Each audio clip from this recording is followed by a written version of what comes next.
지금 이 순간에도 서울 도심 한복판에서는 운전대를 잡지 않은 채 고속도로를 달리는 차량들이 늘어나고 있습니다. 2025년 11월 테슬라 FSD가 한국에 상륙하면서 자동차 시장의 판도가 흔들리기 시작했거든요. 900만 원이라는 가격표를 달고 등장한 이 기술은 단순한 옵션이 아니라 한국도로 위에 새로운 게임 룰을 쓰고 있습니다. 반면 1조 5천억 원을 쏟아부은 현대차의 포티투닷은 리더십 공백과 내부 갈등 속에서 표류 중이죠. 도대체 무슨 일이 벌어지고 있는 건지 한번 이야기해보겠습니다. 본격적인 시작에 앞서 좋아요와 구독 부탁드립니다. 테슬라는 11월 12일 공식 티저 영상을 공개했습니다. 서울 도심을 달리는 자율주행 영상이었죠. 불과 열흘 뒤인 11월 23일 실제 OTA 업데이트가 시작됐습니다. 한국 정부는 이 기능을 레벨 2 운전자 보조 시스템으로 분류했거든요. 운전자가 항상 주의를 기울여야 한다는 전제 아래 허용된 겁니다. 초기 가격은 904만 원 수준으로 책정됐습니다. 중국이 1200만 원대인 것과 비교하면 상대적으로 저렴한 편이죠. 일본은 87만 엔 수준이고 호주는 1만 1,005달러입니다. 한국은 글로벌 시장에서 중간 정도의 가격대를 유지하고 있거든요. 테슬라는 시장별로 가격 차별화 전략을 구사하고 있는 겁니다. 미국에서는 한때 1만 5,000달러까지 올랐다가 8,000달러로 내린 적도 있습니다. 가격 변동폭이 30%를 넘었죠. 한국 시장에서도 가격 변동 가능성이 계속 제기되고 있습니다. 초기 구매자들은 가격 인상 전에 샀다며 안도하는 반면 일부는 향후 인하를 걱정하거든요. 이런 불확실성이 구매 결정을 더욱 어렵게 만들고 있습니다.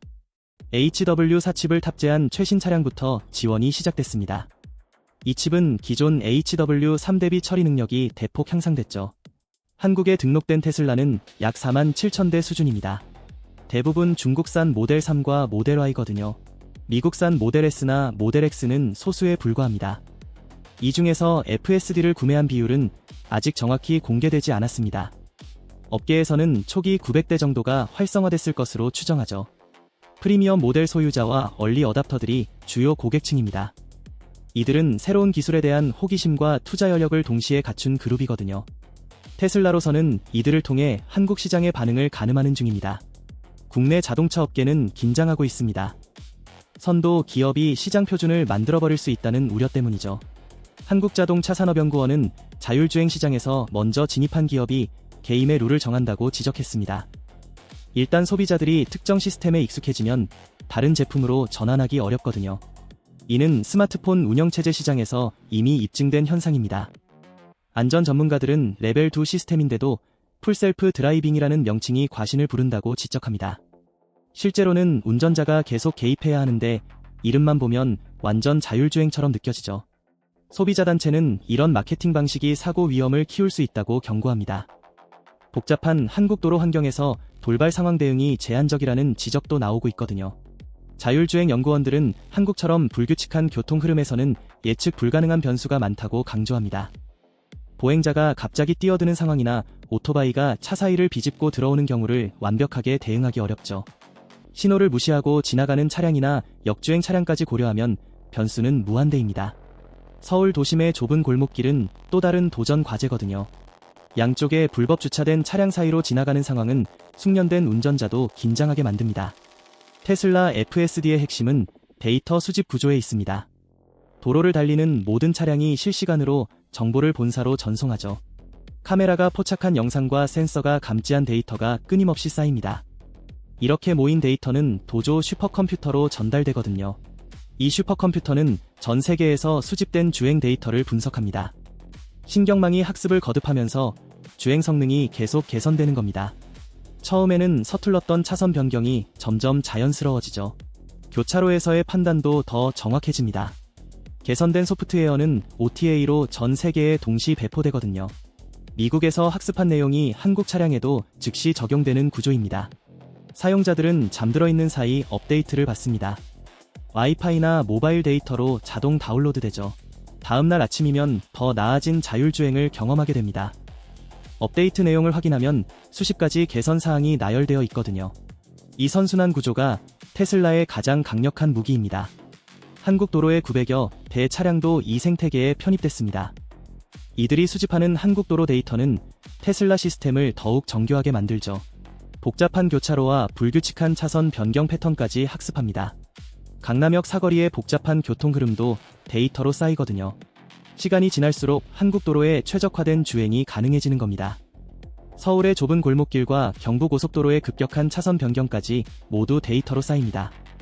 이 데이터는 단순한 주행 기록이 아니라 한국 운전자의 행동 패턴 그 자체죠. 빨간불에서 우회전하는 습관이나 끼어들기 문화까지 학습합니다. 택시 기사들의 과감한 차선 변경도 데이터에 포함되거든요. 테슬라는 이를 통해 한국형 자율주행을 완성해가고 있습니다. 반면 현대차 포티투닷의 상황은 전혀 다릅니다.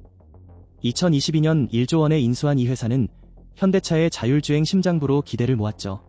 네이버 CTO 출신인 송창현 대표가 영입되면서 큰 화제를 모았습니다. 정의선 회장의 복심으로 불리며 소프트웨어 전환을 이끌 핵심 인물로 주목받았거든요. 약 5천억 원이라는 천문학적 투자가 이어졌습니다. 이는 중견기업 한 곳의 연간 매출액과 맞먹는 규모죠. 대형 교량 하나를 건설하고도 남는 금액입니다. 하지만 결과물은 기대에 한참 못 미쳤거든요. 2025년 12월 송창현 대표가 전격 사임했습니다. 성과 미달이 가장 큰 이유였죠. 테슬라와의 격차가 갈수록 벌어지고 있다는 평가가 내부에서 나왔습니다. 1조 5천억 원을 쏟아부었는데 가시적인 성과가 없다는 비판이 확산됐죠. 5년간 누적 적자는 3,700억 원에 달했습니다. 2024년 한 해 영업손실만 1,761억 원이었거든요. 이는 중견기업 한 곳의 연간 매출을 통째로 날린 수준입니다. 포티투닷은 아트리아 AI를 개발했습니다.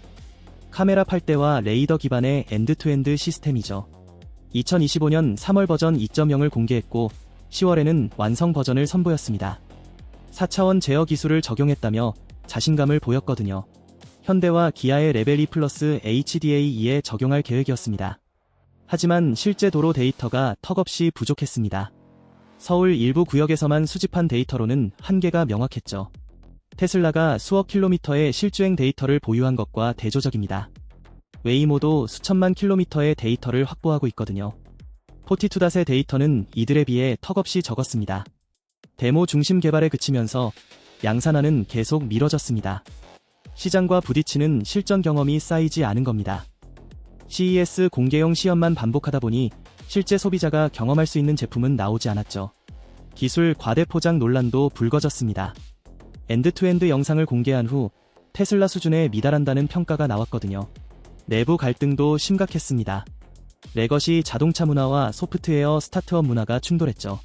상명하복을 중시하는 자동차 업계와 수평적 문화의 스타트업이 맞지 않았습니다. 송창현 전 대표는 퇴진 메시지에서 하드웨어 중심 산업에 소프트웨어 DNA를 심기 어렵다고 토로했거든요. 이 메시지가 현대차 직원들에게는 전달되지 않아 논란은 더욱 커졌습니다. 포티투닷 직원들만 받은 이 메시지는 조직 내 갈라진 틈을 그대로 드러냈습니다. 본사와 자회사 간 소통 단절이 심각하다는 방증이죠. 한쪽은 독자 행보를 걷고 다른 한쪽은 통제하려는 구도가 형성됐습니다. 퇴진 직후 포티투닷 유튜브에 자율주행 시연 영상이 무단으로 올라왔거든요. 현대차 내부 승인 절차를 거치지 않은 것이었습니다. 핵심 기술 유출 의혹까지 제기됐습니다. 회사 내부 자료를 외부에 공개하는 것은 명백한 규정 위반이죠. 댓글창은 현대차와 포티투닷 지지자들의 전쟁터가 됐습니다. 하극상이라는 표현까지 나올 정도로 조직 갈등이 외부에 노출된 겁니다.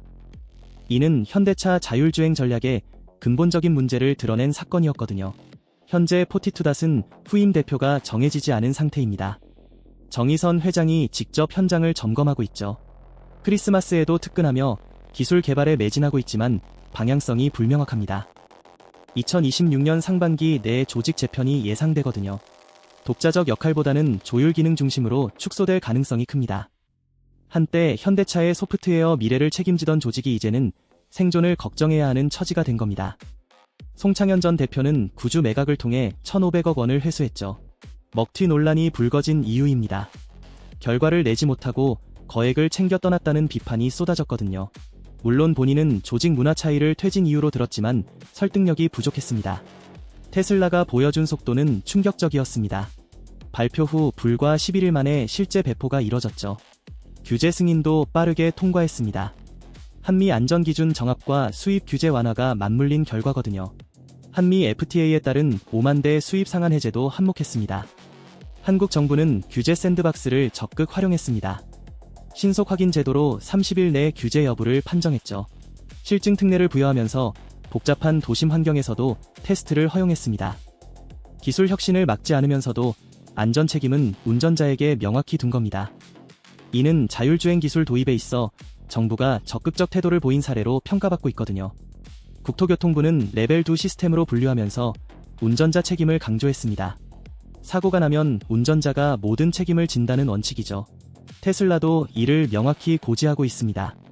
사용자 매뉴얼에는 항상 주의를 기울이라는 문구가 반복적으로 등장하거든요. 하지만 실제 사용자들은 이를 간과하는 경우가 많습니다. 소비자 반응은 엇갈립니다. 얼리 어답터들은 지금 당장 구매해야 한다고 주장하죠. 가격 인상 전에 선점하자는 논리입니다. 테슬라의 과거 가격 정책을 보면 언제든 올릴 수 있다는 겁니다. 반대로 구독 서비스가 나올 때까지 기다리자는 의견도 많거든요. 미국에서는 월 $99 구독 서비스가 있습니다. 한국에도 곧 도입될 것으로 예상되죠.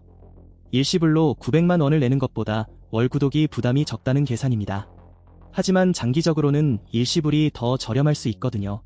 이런 계산 때문에 구매 결정이 더욱 복잡해지고 있습니다. 미국에서 가격이 30% 이상 인하된 사례가 있습니다. 15,000달러에서 8,000달러로 떨어졌죠. 한국에서도 비슷한 일이 벌어질 수 있다는 불안감입니다. 기존 구매자들 사이에서는 손해를 봤다는 불만도 나오거든요. 커뮤니티와 유튜브 채널에서는 이 논쟁이 뜨겁게 이어지고 있습니다. 지금 사야 하나 기다려야 하나의 딜레마는 혁신 기술 초기 시장의 전형적인 모습입니다. 초기 구매자는 프리미엄을 지불하는 대신 최신 기술을 먼저 경험하죠. 후발주자는 저렴한 가격으로 구매하지만 그만큼 경험이 늦어집니다. 어느 쪽이 유리한지는 개인의 가치관에 달려있거든요. 테슬라는 이런 심리를 잘 활용하고 있습니다. 안전 문제도 계속 제기됩니다. FSD는 때때로 버스 전용 차로로 진입하죠. 제한 속도를 초과하는 경우도 있습니다. 신호를 애매하게 해석해서 위험한 상황을 만들기도 하거든요. 이런 행동이 실제 한국 운전자들의 패턴을 학습한 결과라는 분석도 나옵니다. 한국 운전자들은 버스 전용 차로를 종종 이용합니다. 급할 때는 제한 속도를 초과하기도 하죠. FSD는 이런 패턴을 그대로 학습한 겁니다. 전문가들은 이를 두고 논쟁하거든요. 법규 위반이냐 현실 적응이냐의 문제입니다. 도로 위 실제 흐름을 따라가지 않으면 오히려 사고 위험이 커진다는 주장도 있습니다. 모든 차가 시속 100km로 달리는데 혼자 80km로 간다면 추돌 위험이 높아지죠. 교과서적 주행만 고집하다 전체 교통 흐름을 방해할 수 있다는 겁니다. 하지만 AI가 인간의 나쁜 습관까지 학습해야 하는가에 대한 윤리적 질문도 제기되고 있거든요. 자율주행은 오히려 교통문화를 개선하는 계기가 되어야 한다는 반론도 있습니다. 현대차는 모셔널과의 협력을 강화하고 있습니다. 모셔널은 앱티브와 현대차의 합작사죠. 로보택시 기술에 집중하고 있습니다. 자체 기술만으로는 한계가 명확하다는 판단이거든요. 네이버와 카카오 모빌리티 같은 국내 IT 기업과의 협업도 검토 중입니다. 네이버는 지도 데이터와 AI 기술을 보유하고 있습니다. 카카오 모빌리티는 택시 플랫폼 운영 경험이 있죠. 이들과 협력하면 시너지 효과를 낼 수 있다는 기대입니다. 독자 개발보다는 생태계 구축으로 방향을 틀고 있거든요. 하지만 이마저도 시간이 걸리는 작업입니다. 2026년 페이스카 실증 테스트가 예정돼 있습니다. 페이스카는 현대차의 전용 전기차 브랜드죠. 포티투 개발한 기술의 실전 검증 무대입니다. CES에서 공개될 예정이기도 하거든요. 하지만 리더십 공백 속에서 이 일정을 지킬 수 있을지는 미지수입니다. 송창현 대표 퇴진 이후 개발에 매진하고 있지만 불확실성은 여전합니다. 조직의 사기도 떨어진 상태죠. 리더가 없는 배는 표류할 수밖에 없습니다. 정의선 회장이 직접 나서고 있지만 회장이 모든 것을 챙길 수는 없거든요. 전문 경영인의 부재가 뼈아프게 다가오는 시점입니다. 시장은 빠르게 재편되고 있습니다. 자율주행 기술은 더 이상 먼 미래가 아니죠. 지금 이 순간에도 한국 도로에서 실시간으로 작동하고 있습니다. 선점 효과가 절대적인 이 시장에서 늦은 자는 살아남기 어려울 겁니다. 먼저 도착한 자가 게임의 룰을 쓰는 시대거든요. 애플이 아이폰으로 스마트폰 시장을 재편한 것처럼 테슬라도 자율주행 시장을 재편하고 있습니다. 후발주자들은 테슬라가 만든 기준을 따라갈 수밖에 없죠. 소비자들은 이미 테슬라 방식에 익숙해지고 있습니다. 다른 제조사가 전혀 다른 방식을 제시하면 오히려 낯설게 느껴질 수 있거든요. 이것이 바로 플랫폼 선점의 힘입니다. 테슬라의 900만 원은 단순한 옵션 비용이 아닙니다. 거대한 데이터 네트워크에 접속하는 입장권이죠. 이 네트워크는 매일 더 강력해집니다. 사용자가 많아질수록 학습 속도도 빨라지거든요. 네트워크 효과가 작동하는 겁니다. 반면 포티투닷의 1조 5천억 원은 아직 명확한 결실을 맺지 못했습니다. 투자 대비 성과가 부족하다는 평가가 지배적이죠. 조직 문화 충돌과 리더십 부재가 발목을 잡고 있습니다. 시간은 흐르고 격차는 벌어지고 있거든요. 매일 지나갈수록 따라잡기는 더 어려워집니다. 한국 자동차 산업은 기로에 섰습니다. 하드웨어 제조 강국에서 소프트웨어 정예 차량 시대로 전환해야 하죠. 이 전환에 실패하면 갈라파고스 신세를 면하기 어렵습니다. 글로벌 표준을 따라가지 못하면 시장에서 고립되는 겁니다. 과거 일본 가전업계가 겪었던 몰락을 반복할 수 있거든요. 보험사들도 움직이기 시작했습니다. 자율주행 사고의 책임 소재를 둘러싼 논의가 활발하죠. 운전자와 제조사 사이 책임 비율을 어떻게 나눌 것인가가 핵심입니다. 현재는 운전자가 모든 책임을 지지만 레벨 3 이상으로 가면 달라질 수 있거든요. 이 문제가 해결되지 않으면 대중화는 더딜 수밖에 없습니다. 보험료 산정 기준도 바뀌어야 합니다. 자율주행 차량의 사고율이 낮다면 보험료도 낮아져야 하죠. 하지만 아직 충분한 데이터가 쌓이지 않았습니다. 보험사 입장에서는 리스크를 정확히 평가하기 어려운 상황이거든요. 몇 년간의 데이터 축적이 필요한 시점입니다. 국토부는 추가 규제 정비를 검토 중입니다. 레벨 2에서 레벨 3로 넘어가는 과정에 안전 기준이 필요하죠. 레벨 3는 특정 조건에서 운전자가 완전히 손을 뗄 수 있는 단계입니다. 무인 자율주행 단계로 가려면 법적 프레임워크가 갖춰져야 하거든요. 테슬라는 이미 언슈퍼바이즈드 버전, 즉 무인주행을 준비하고 있습니다. 운전자 개입이 필요 없는 완전 자율주행이죠. 이 단계에 도달하면 시장 판도가 완전히 바뀝니다. 자동차가 단순한 이동수단이 아니라 움직이는 사무실이나 거실이 되는 겁니다. 운전 시간을 다른 일에 쓸 수 있다면 생산성이 극대화되거든요. 테슬라는 이 미래를 가장 빠르게 실현하려 하고 있습니다. 2026년은 결정적인 한 해가 될 겁니다. 테슬라는 한국 도로 데이터를 충분히 쌓았죠. 다음 단계로 넘어갈 준비를 마친 상태입니다. 포티투닷은 새 리더십 아래 재정비할 시간이 필요하거든요. 하지만 그 시간 동안 테슬라는 더 멀리 달려갈 겁니다. 현대차가 새 전략을 수립하는 6개월 동안 테슬라는 수백만 킬로미터의 데이터를 추가로 수집하죠. 이 격차는 단순히 숫자의 문제가 아닙니다. 데이터가 많을수록 AI의 판단력이 정교해지거든요. 희귀한 상황에 대한 대응 능력도 높아집니다. 1000만 번 중 한 번 일어나는 사고를 예방하려면 엄청난 데이터가 필요한 겁니다. 소비자들은 선택의 기로에 서 있습니다. 900만 원을 지금 지불할 것인가 기다릴 것인가죠. 기술 발전 속도를 보면 지금 구매가 합리적입니다. 하지만 가격 변동 리스크를 고려하면 신중해야 하거든요. 데이터가 곧 경쟁력인 시대입니다. 많이 달리고 많이 학습한 쪽이 이기죠. 테슬라는 이미 글로벌 네트워크를 구축했습니다. 북미와 유럽과 아시아가 하나의 학습 생태계로 연결되어 있거든요. 한국은 이 네트워크의 한 노드로 편입된 겁니다. 현대차가 따라잡으려면 시간과 자원이 더 필요합니다. 하지만 시간은 테슬라 편입니다. 매일 쌓이는 데이터 격차가 기술 격차로 이어지죠. 이 격차를 메우기는 갈수록 어려워집니다. 복리 효과처럼 격차가 기하급수적으로 벌어지는 구조거든요. 결국 승부는 누가 먼저 대중의 신뢰를 얻느냐입니다. 안전하고 편리한 경험을 제공하는 쪽이 시장을 가져갑니다. 지금까지의 흐름을 보면 테슬라가 앞서가고 있죠. 한국 업계가 이를 뒤집을 수 있을지는 2026년에 판가름 날 겁니다. 자율주행은 더 이상 선택이 아니거든요. 생존의 문제입니다. 기술을 받아들이고 빠르게 적응하는 자만이 살아남습니다. 변화를 거부하는 순간 시장에서 도태되는 겁니다. 노키아가 스마트폰 전환의 실패에 몰락한 것처럼 자동차 업계도 같은 운명을 맞을 수 있죠. 한때 세계 1위였던 기업이 몇 년 만에 사라진 사례는 얼마든지 있습니다. 현대차가 이런 전철을 밟지 않으려면 지금 당장 행동해야 하거든요.